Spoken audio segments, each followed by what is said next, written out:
we're literally filming the video, and halfway through, she's like, and I was like, okay, I thought we were like gonna do this together or something. And she's like, nah. So that's when I learned what setting the expectations is. But In today's video, I had an incredible conversation with my good friend Ray Rodriguez, who in his first 12 months in real estate has closed over $1 million in profit. We're going to be discussing how he grew Ryan Pineda's YouTube channel from 2,000 subscribers to over 200,000 subscribers in less than a year, how Ray has access to over $15 million in private capital at the age of 22, and of course, how he runs an incredibly profitable seven-figure company. So enjoy. You are a tech whiz, so makes sense. bro, what me and tech ways? I know nothing about tech. I have a guy on a retainer just for our tech stuff. I know nothing about tech, bro. Bro, you can't hide money, dude. That's for sure. All right, so today, guys, we got Ray Rodriguez on. Ray, welcome to the show, man. I met you at Ryan Pineda's event somewhere, right? We just sat in the day we met. I sat in the podcast room with you for what, like 2 hours, and we just chatted, dude. We just Yeah. shot the shit for a couple of hours. Yes, sir. No, I appreciate you having me, dude. But yes, sir. That is exactly how we met back at Pineda's event. And like you said, we just chatted for a couple hours. Do you even remember what we talked about? Yeah. Um, you you were kind of like asking me kind of what I'm doing with my business at the time and kind of like just everything that I had going on. So we talked about that. We talked about like limiting beliefs for a tiny bit. To be honest with you, I don't even remember what exactly my limiting beliefs might have been at the time. I just remember we kind of hit that. And man, am I missing anything, or are you like, oh, I have Dude, no I idea? don't I don't think so. All I remember is we had a conversation and I was extremely blown away with like the model you run and like how much better you are at it than everyone else. No, I appreciate it, dude. So tell us like what do you do, Ray? Yeah, so I wholesale houses that are either already listed on the MLS. That is actually all I was doing when you and I first had that conversation. I would look for houses that were listed on the MLS, and I would find the right ones that I could get for like 100,000, 150,000 under list price, and then we would wholesale or flip those. And now we still do a lot of that, but we've also incorporated realtor outreach into our system. We just call it direct agent marketing.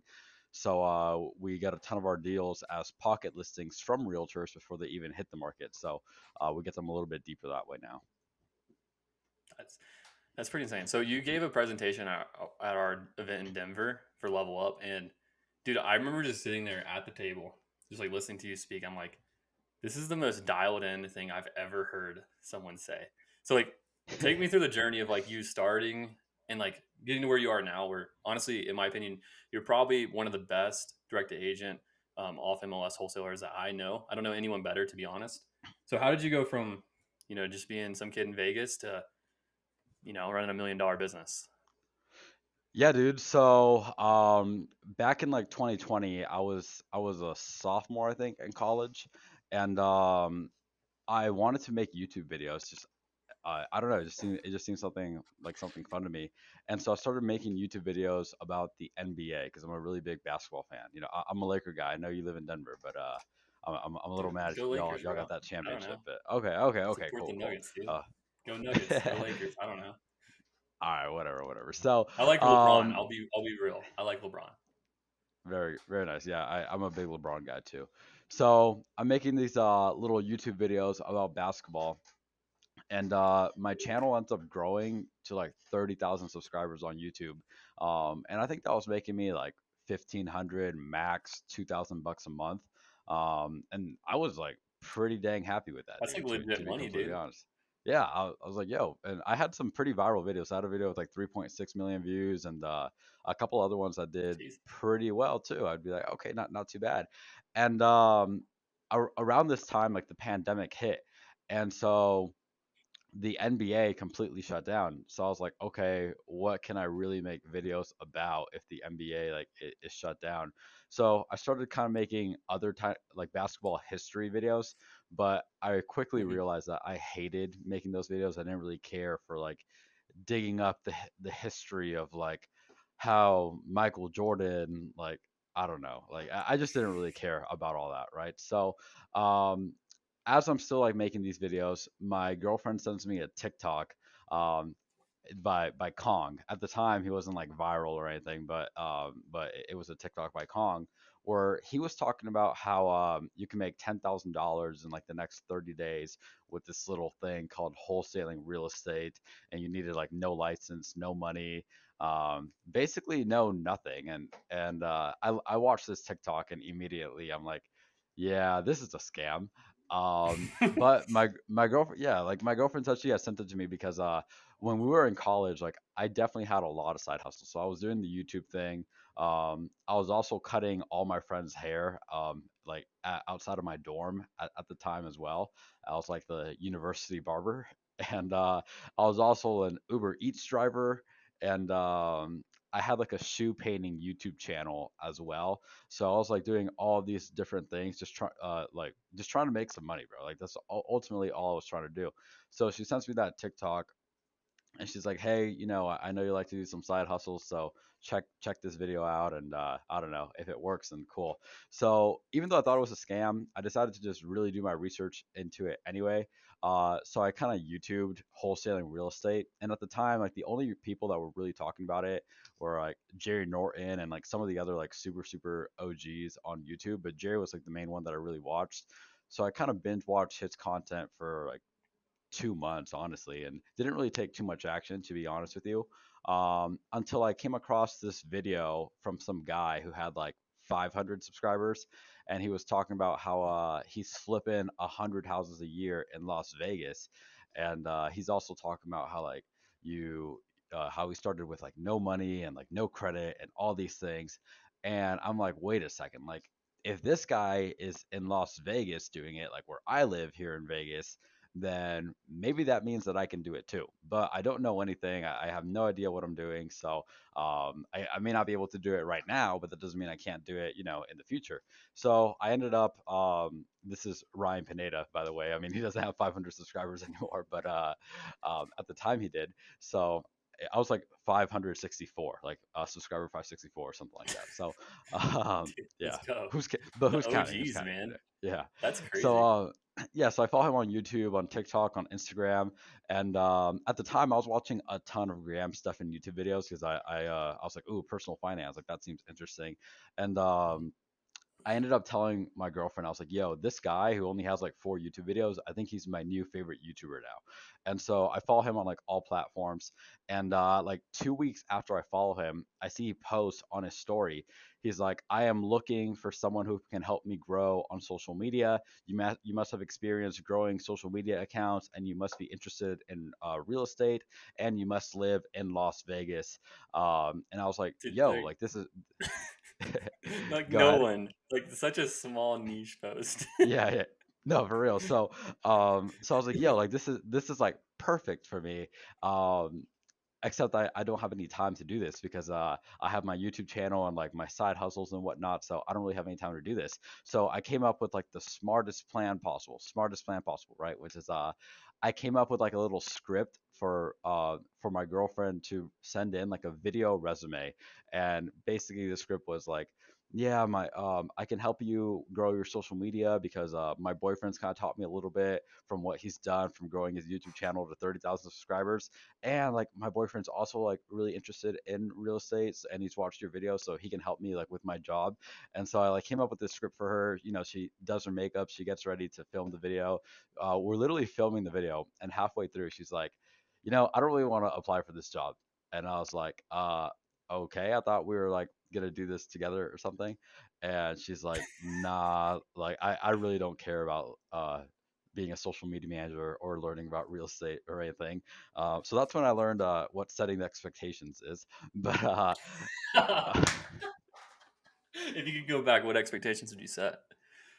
well, I would have asked like better questions. I wouldn't have just been like, okay, I was just like assuming, yeah, you're in, you want to go work for this guy, you want to like all these things, right? Total idiot. Um, Oh yeah, that's so funny, man. so she quits making the video like halfway through Mm. us recording it.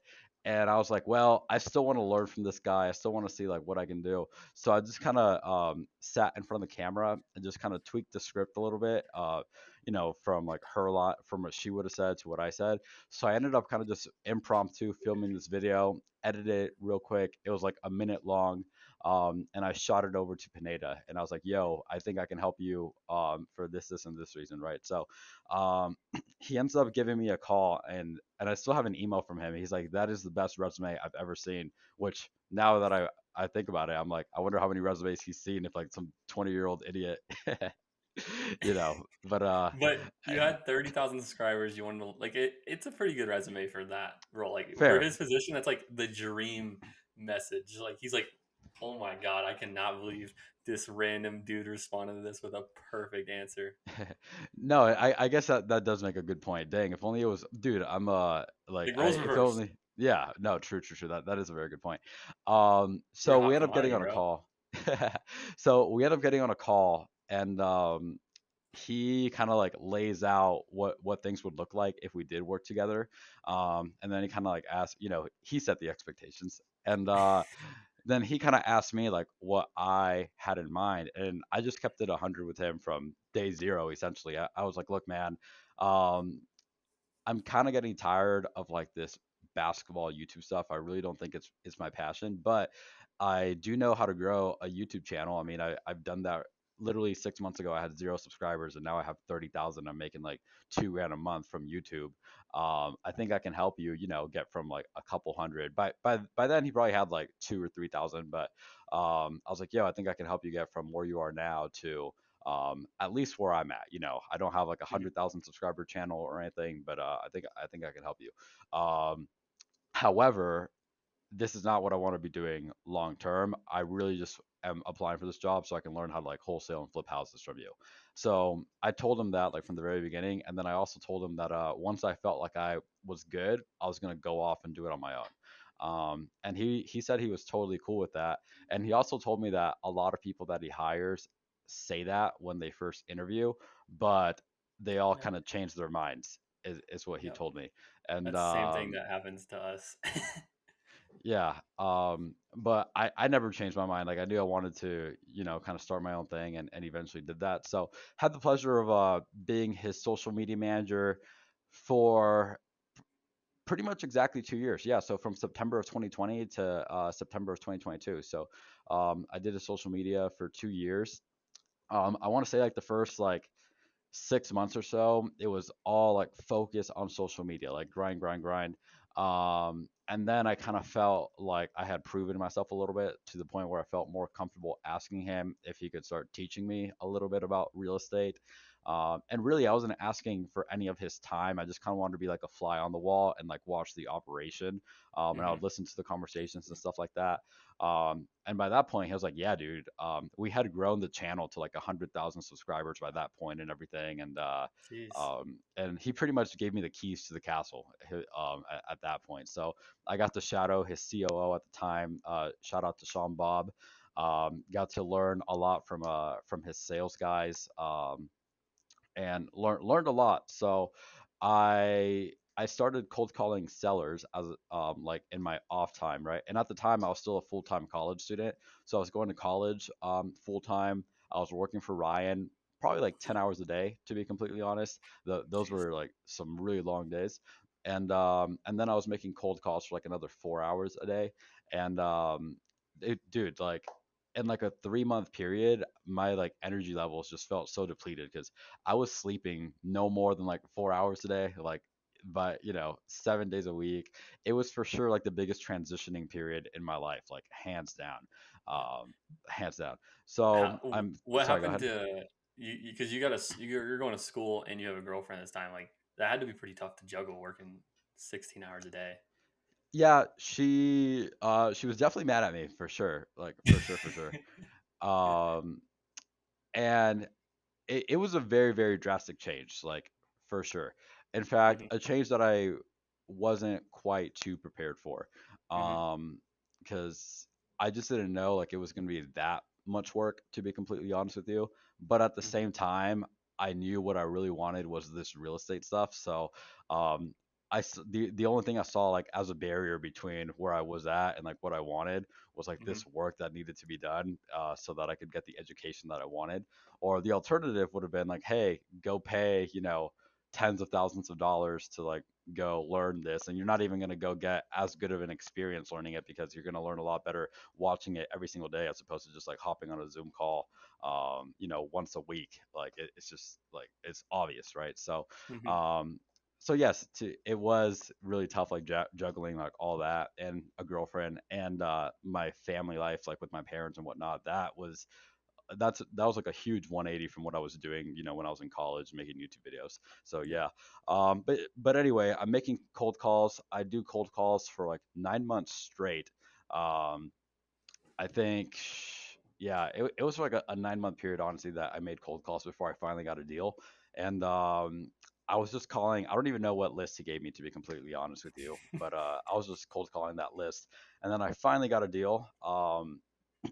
And I mean, there's a lot more to that part of the story than what I just kind of shared, but I got 9 contracts. The first 8, like, either were not deals, like, bro, your comps are super wrong, or the person who signed the contract wasn't the actual seller, or we lost the property in probate, or like a whole bunch of things happened. And then the ninth one on month number 9 finally closed.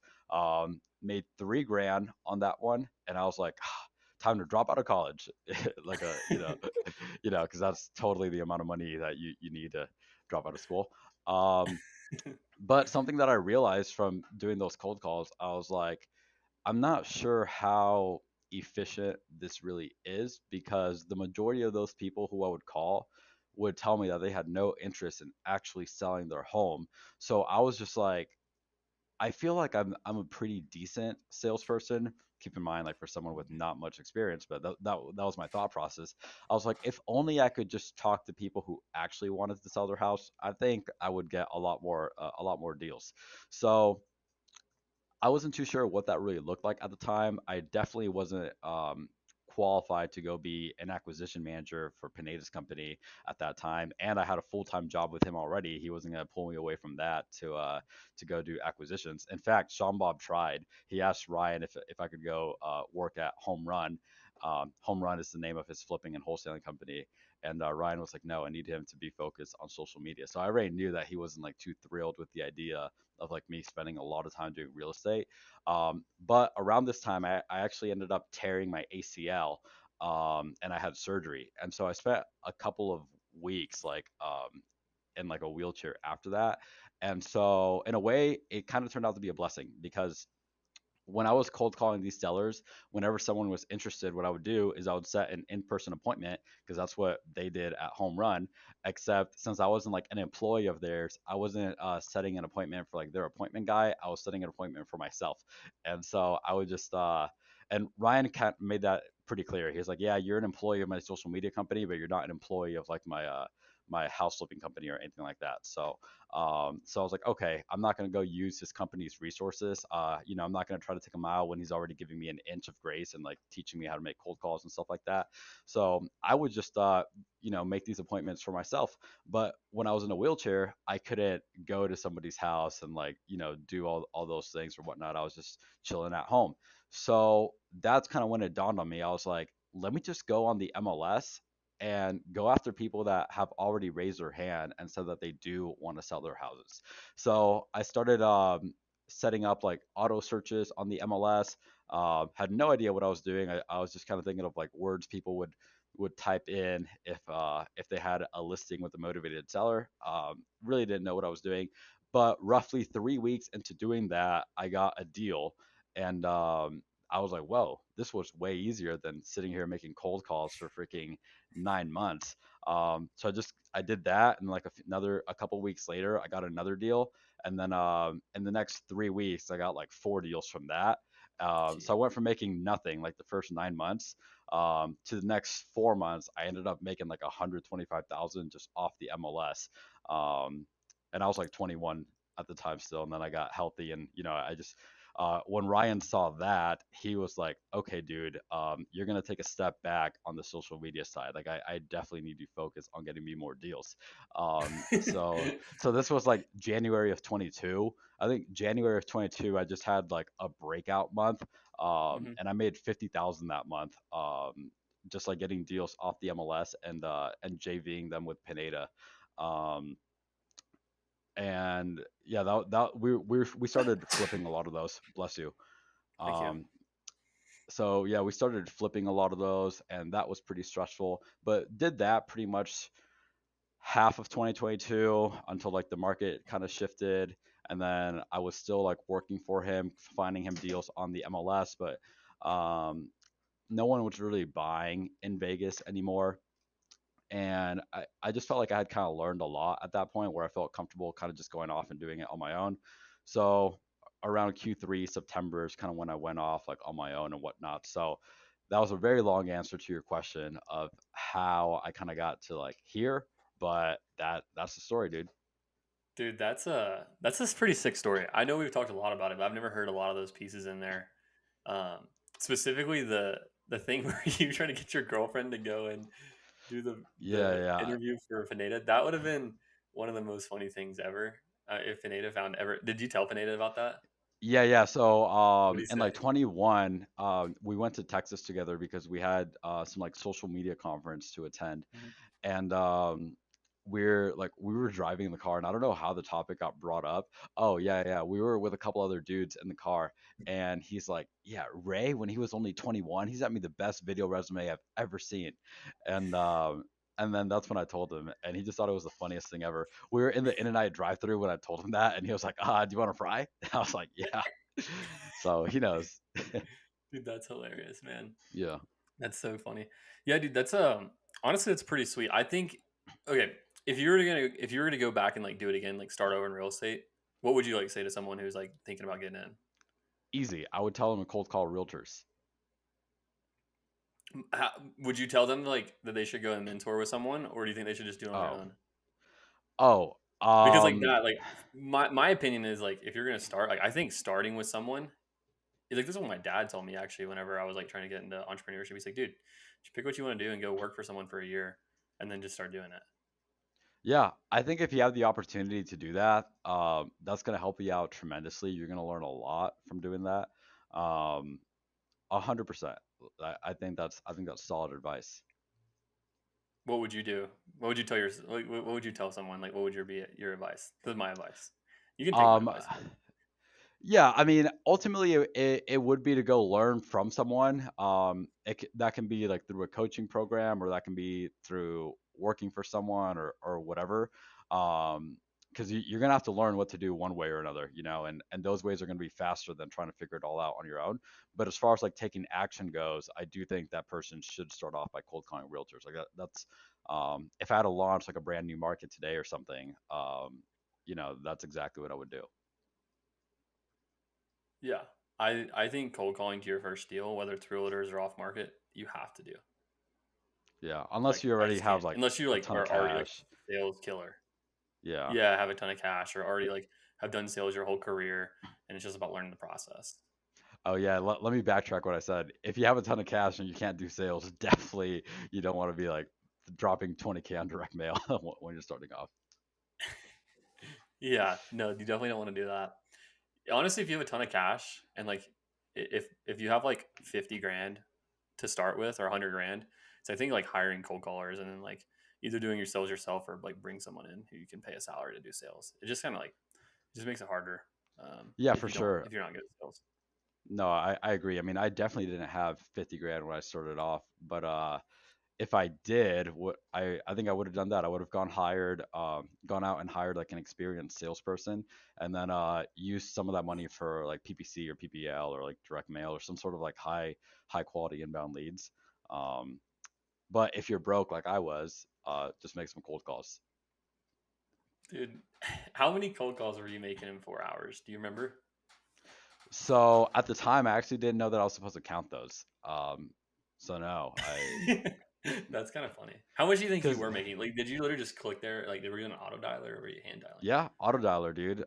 Just like We rip were it, dude. on Zen call. Well, I mean ready mode now, um, but yeah, just auto dialing. I was just sitting in my bedroom making those calls, and yeah, I was just pounding the phones away, dude. So if I had to guess, I mean, I was having at least like 80 conversations a day for sure. Because I mean, Yeah, that's kind of yeah, like that's kind of what my guys are doing in like 3.5 4 hours, and I was doing the exact same thing. I wasn't um like I don't know, distracted or anything. I was just super focused on that. yeah. I think it's important. I think talk to a lot of people and they're like, "Yeah, how many calls you made today?" I don't know, maybe like 15. Yeah, losers. Um, No, no mercy. Yo, right. Ray, what is the number one thing you learned from Pineda? Uh, the dude is a very good delegator for sure, hands down. He's a very good delegator. So I would say that right now I think I have like 8 or 9 flips going on, um, and most of them like I've never even been to in person. Like yesterday, I just bought a house, never been to that house, and like 6 of them I've yet to have gone to. And the reason for that is when I was on Pineda's team, he wasn't going out and like being the acquisition manager, and he wasn't the project manager, kind of getting the scopes and the rehabs, and he wasn't like on top of the contractors or anything like that. He hired people who knew how to do that stuff, and he would just tell them to go do it. So with like the construction department, for example, I know nothing about construction, or I should say I know very, very, very little. Like so Hmm. so little, dude. Um, what I did was I actually What's a hammer? I say again. Oh, what's a What's a hammer? hammer? Yeah, I don't know. I think it's that thing that you like hit upside your head. With your, uh, so what I did, um, I'm actually really good friends with Pineda's project manager. So he was actually super willing to train my dad up on how to do that job. Um, and my dad was honestly like the perfect person for that role because like all our contractors, they're Hispanic dudes. And I'm actually Puerto Rican. I don't know if a lot of people know that or not, but like Spanish is my first language, and my dad's Spanish is like a million times better than his English. Plus, he has like 25 years of like managerial experience. Um, and like he just kind of is like naturally handy as well, so he just needed to be like caught up to speed on how like scopes work and bids and like all these things. And then he already speaks the language, and he's super good at being on top of people. He has like a perfect PI. I mean, I haven't given him a PI, but just like from knowing him, he's really good at like managing and leading people. And even though he hasn't been doing project management for too long, literally none of our projects so far this year have gone over timeline. And I give project management a 10% grace period on our scope. So like if the rehab was supposed to be 30 grand and it comes out to 33,000, that's still okay. So all of those he's kept on budget and on time as well. And the contractors are not like walking all over him or anything. Like if my dad calls a contractor at like 10 p.m., 11 p.m., I see them answering, bro. Like I That's can good. tell that they respect him and whatnot. So yeah, to your question of like what's the best thing that I learned from Pineda, it's 100% delegation.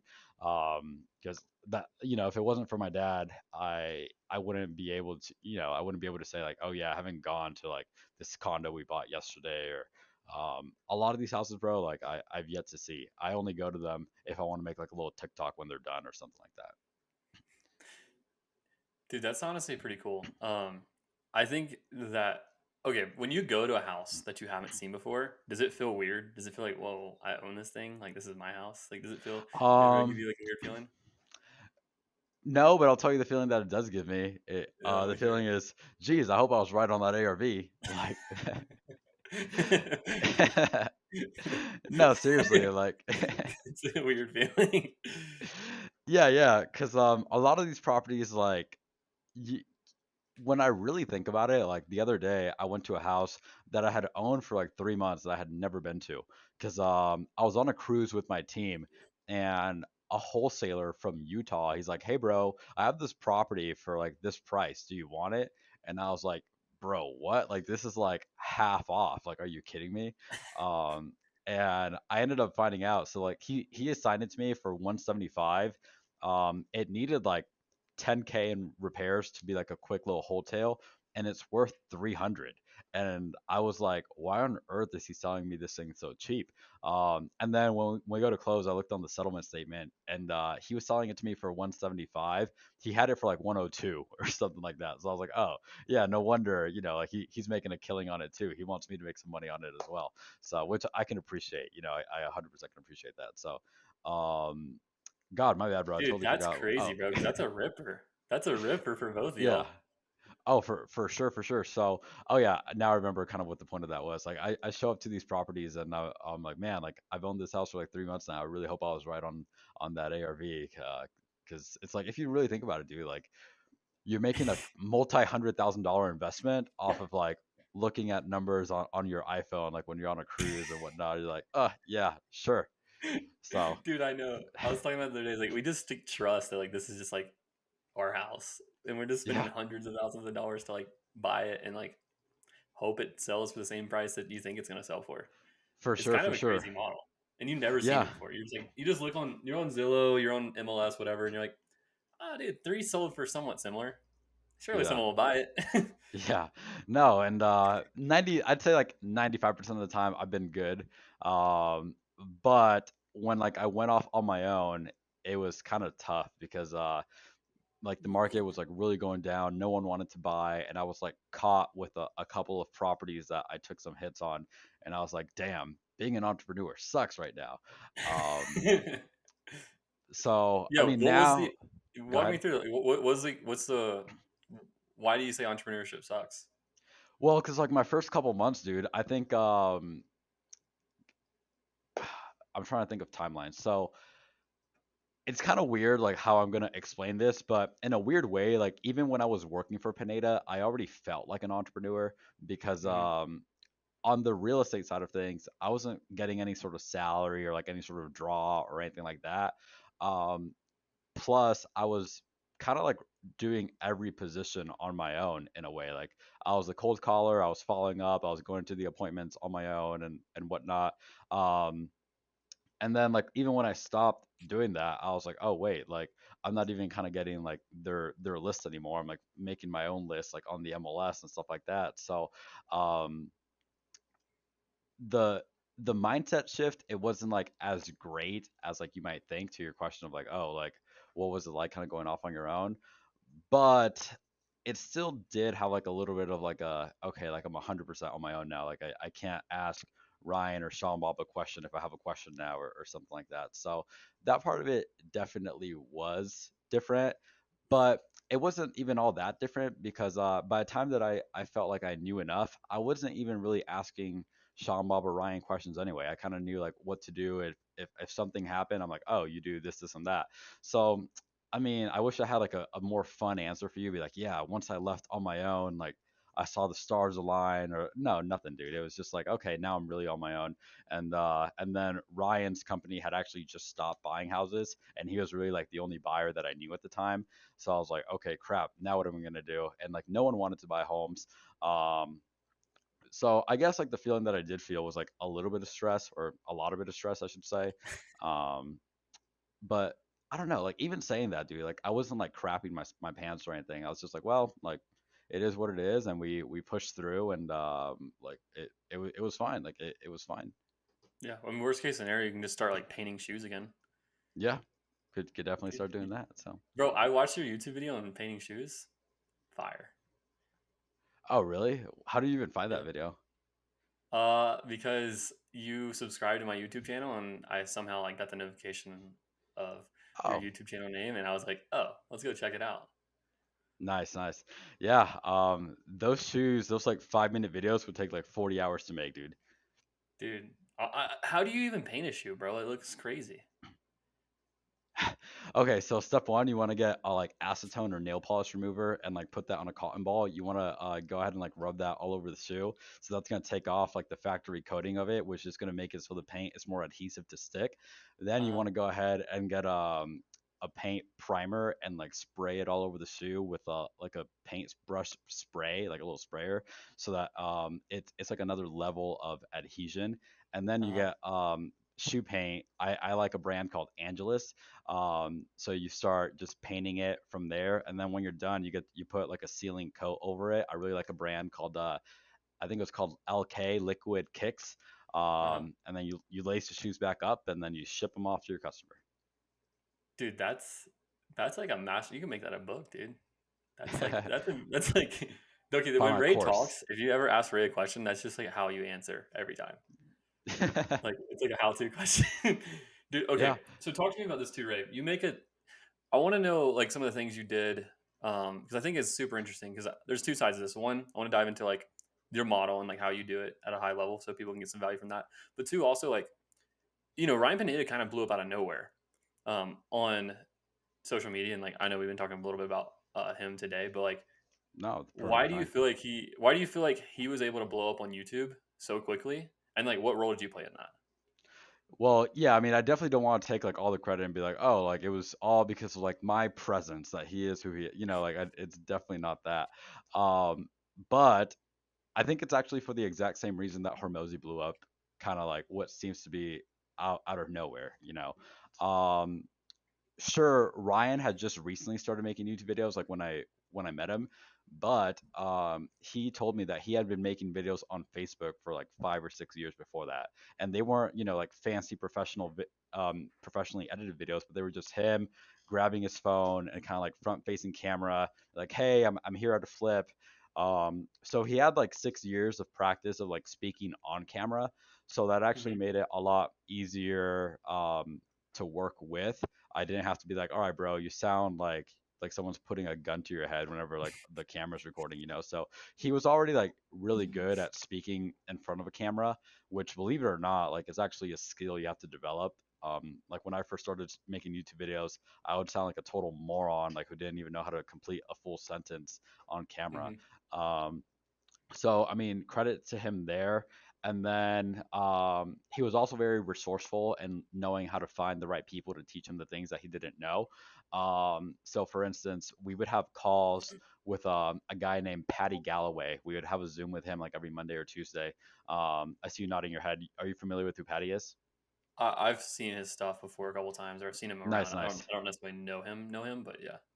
Yeah, so for those watching this podcast with Chandler and I, Patty has a YouTube channel where all he really talks about is how like big YouTubers blew up. Like he talks about how like Mr. Beast, Logan Paul, like the different strategies that these guys took to blow up on social media. And so even though Ryan was a very small guy on the internet, he was already a multimillionaire and could afford like high level consulting and whatnot. So he reached out to this guy, and we would have a Zoom, and this guy would be like our like strategy manager or whatever. Hmm. And so we would kind of like follow a lot of like his strategies. And then a lot of what I would do was I was really good at like the back end SEO and like ops and stuff like that. So we would kind of combine like his strategy with kind of what I was doing on the back end. And then an area that I wasn't good at was like high level production, like making videos. I was like a little basketball YouTube editor, right? Like I didn't have experience like making videos like all professional or whatnot. So Ryan went out there and hired someone who was really good at doing that. Um, and it just kind of like went off from there. So to answer your question of how I think he blew up really quickly, I think one, he had experience from like making videos on Facebook for a long time, which that was a skill set that translated to speaking well on camera for YouTube and for TikTok and these other platforms. And two, he was also very good at finding the right people to teach him things that he needed to learn, or to just straight up come and work for him and just kind of like do it for him. So that's how I think he Hmm. blew up. Yeah, that makes a lot of sense. Honestly, the skill set of like being able to talk on camera is one that's very learned because at the end of the day you're just trying to talk to like what I'll say like about Ryan is like when I watch his content, I feel like he's talking directly like one-on-one with me. Like he's done a Hmm. very good job of making it feel like it's one-to-one communication even at scale, which I Yeah, think is like pretty powerful. for sure. Yeah, he's very good at what he does. I got to give him props. Like I got to give him Yeah. props. So yeah. So okay, so let's talk about this. How'd you? when you transition to own your own, you're running the business now. You're struggling with the market, and honestly, everyone's struggling. So it's not just you; it's like the entire United States of America Yeah. who sells real estate struggling at this point. What what were some of the moves you made just like when you actually were building your business, whether that's includes market struggles or outside of like I guess bringing your dad on as a project manager, like what were some of the first moves you made as you started to close some deals? Yeah, so we actually pivoted from wholesaling cash to wholesaling creative finance because sure, like no one wanted to flip houses here in Vegas at that time, but I and a ton of other flippers had made a good amount of money the last like 6 to 24 months. Hmm. Through flipping and wholesaling. And so when you make a lot of money and like the end of the year is approaching, what do all these real estate investors need? Rentals and write-offs. So no one wanted to buy my cash deals because they're like, bro, like when I refinance this thing, my interest rate's gonna make it so I'm losing money every single month. And so at this point, I had just hired my first guy, Jerry, who's actually an AM now. A shout out to him. But I had like a decent amount of knowledge on creative finance, not like a ton, but enough to where I felt like comfortable where I could teach him a thing or two about it, and we could get some deals. So we transitioned to only looking for sub twos and seller finance on the MLS, and so we started locking up a decent amount of those, and those were like finding like the golden egg here in Vegas because everyone wanted, we were getting these at like 0% interest or 2% interest, and Yeah, I those would saw for you sure post cash one flow. that was a Yeah, 0% interest. right. Really good deal. Yeah, so we started assigning those for like pretty big paydays. Like we were selling these properties for way more than ARV and making like 45K assignments on those. So we did that for a little bit. Honestly, we only did like 4 or 5 of those, to be completely honest with you. Um, but I only needed to do that for like 2 months, and that just like super kept me afloat. I was able to pay, salaries and like office rent and like all this other crap that comes with like starting a business and whatnot. So, Mhm. so we did that for a bit, and we were good. Dude, yeah, we did a couple creative deals like that too. Nothing as crazy as the ones you did, but how, like, why, one, I guess, why do you, are you still doing those? Not really, but kind of. So the way we do them now is I get a ton of leads in my Instagram DMs just from people who like watch my TikToks or whatever. Um And so if someone sends me a creative finance lead, I will just go ahead and send it out to one of my friends who like their entire business model is creative finance. And they'll go ahead and just lock it up for me, and do all the paperwork and all this stuff. And then I'll either buy it or wholesale it and kick the person who sent me the leads. I'll kick them back some cash, or I'll find out what it is that they want to do. So yeah, we do some creative finance, but only if I don't really have to do anything, to be honest. Yeah, it makes sense. Why is that? So I'm really big on like tracking metrics, and something that I noticed is our average creative finance deal was making like twice as much as our average cash wholesale. However, our average creative finance deal was taking almost 5 times as much work, like as much like time inputted, um, as opposed to a cash deal. So I'm like, okay, great. I just made, let's say, 45 grand wholesaling the seller finance deal. But it took me, extreme example, let's say the deal took me 50 hours to work on, whereas if I would have just spent 10 hours working on a cash deal, I would have gotten one. So 10 times 5, I could have gotten like 5 deals. You know what I mean? So it Yeah, yeah, just for time sure. wise, it doesn't make a lot of sense. But that could also be because it's just not something we're super good at. So I don't know, Mhm. but I just prefer, it's just better for us to do cash anyway. Yeah, it definitely keeps it simple because if you only have like one acquisitions guy, anytime you start, like, at least when you're doing off market, what we found is like when we would do cash and then like they'd say no, instead of like negotiating like to try to actually get a cash deal locked up, just be, well, I can give you your price if you can give me terms, and then like Right. next thing you know, you blow the deal up and you don't get it. So it's like that's at least what we struggled with.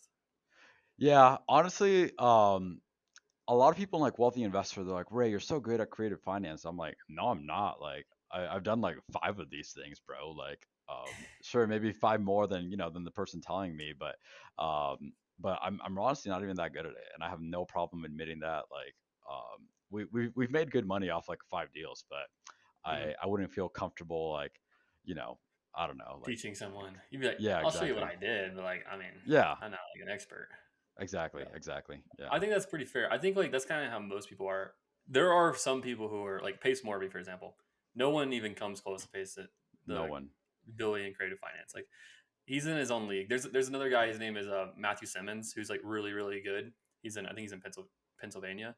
Um, but yeah, dude, like he's like low key. He's not like a he's in CG. He's a low key guy. Okay. But he, he's a dude. This dude is jacked, bro. I'm talking bald dude, big red beard, looks like a lumberjack. Probably benches 350, bro. He's got Dang, some arms on him. I mean, dude's a machine. But yeah, so man. they like a bunch of creative deals. He was on Steve Chang's podcast a while back, like Oh, three that's years ago, tight. and like it was like really popping off. Um, That's awesome.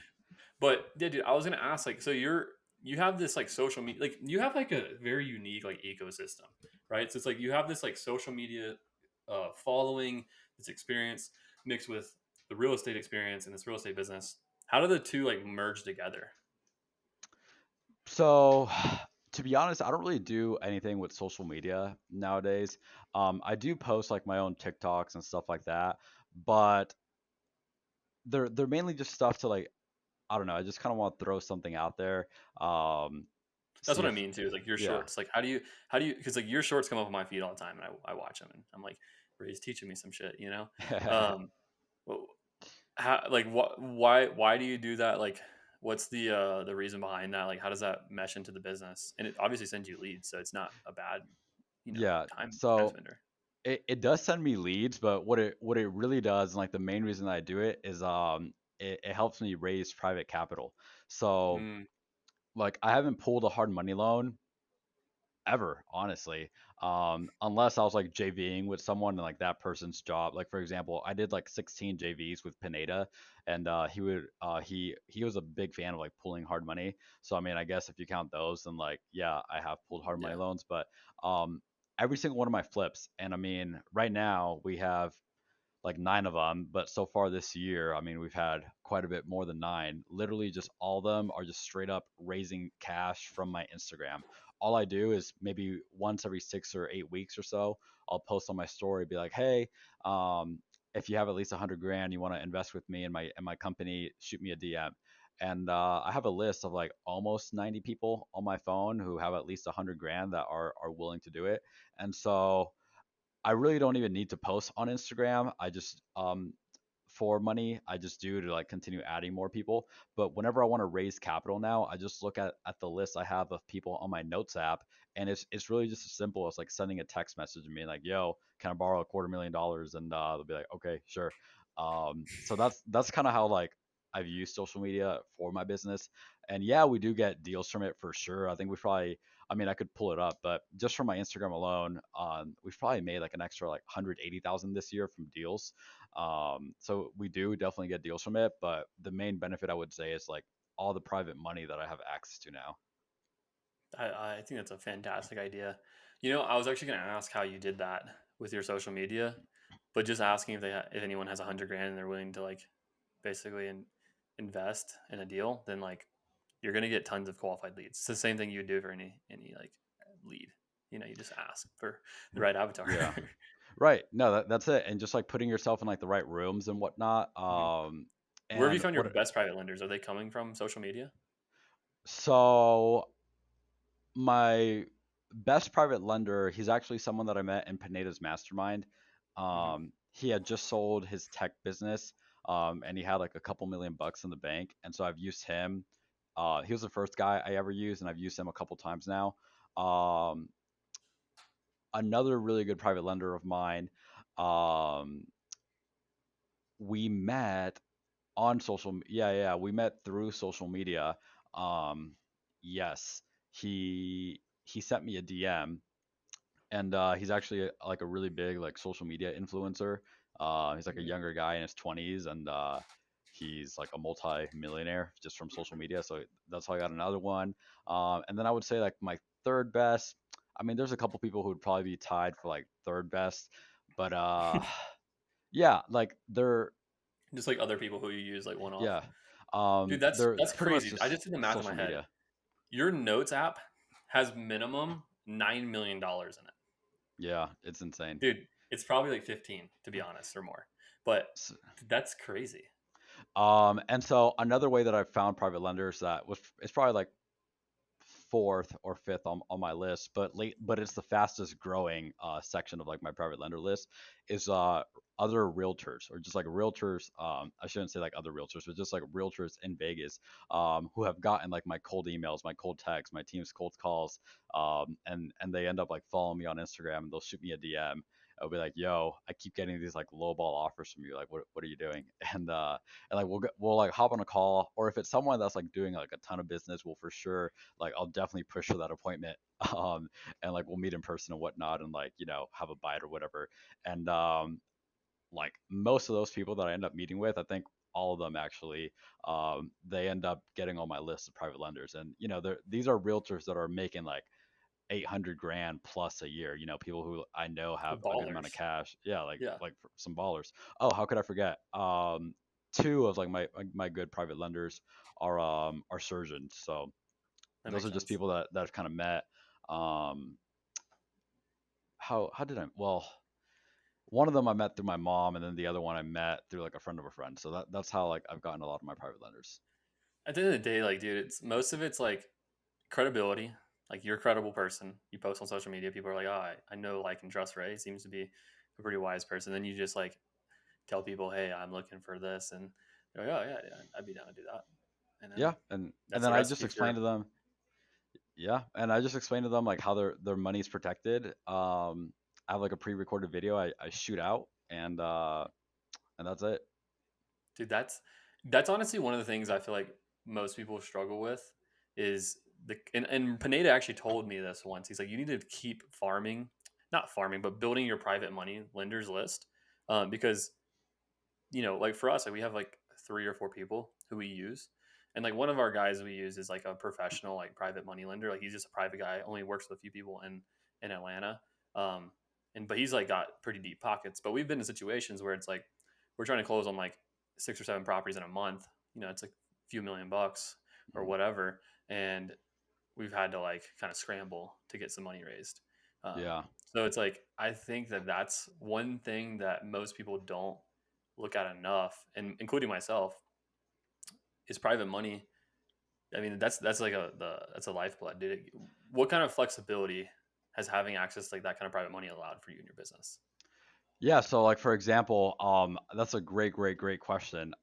Having that kind of flexibility has made me more money than like a lot of my competitors because, so for example, right, I told you earlier we got a deal from a wholesaler while I was on a cruise.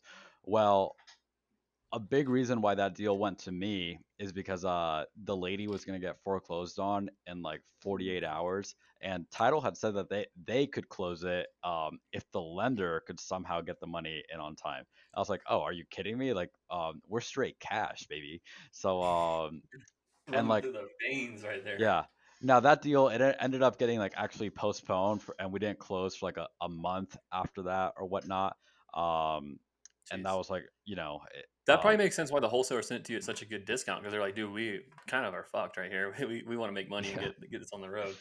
Yeah. So a lot of my competitors like they're people who have to use hard money because they don't have access to like a lot of this capital. And so that was the deal that I got from just being able to close quick. And then I got a deal from my friends, the Boakley brothers, a couple months ago. It was pretty much the same situation.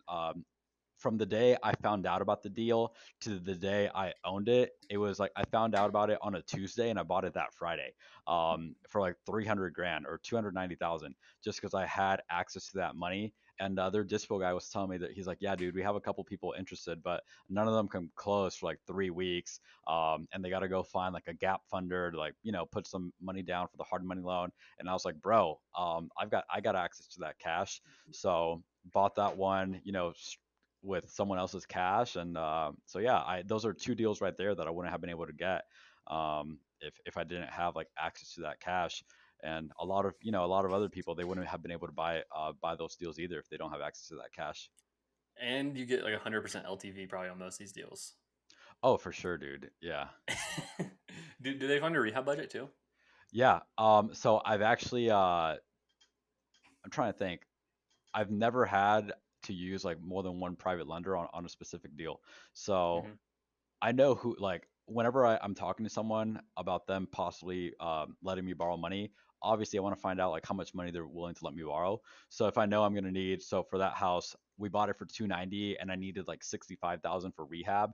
I know I'm not gonna hit up a guy who's like, yeah, dude, I can fund $100,000 condo, you know. So I go hit up the guys that have a little bit more, cash that they're willing to allocate.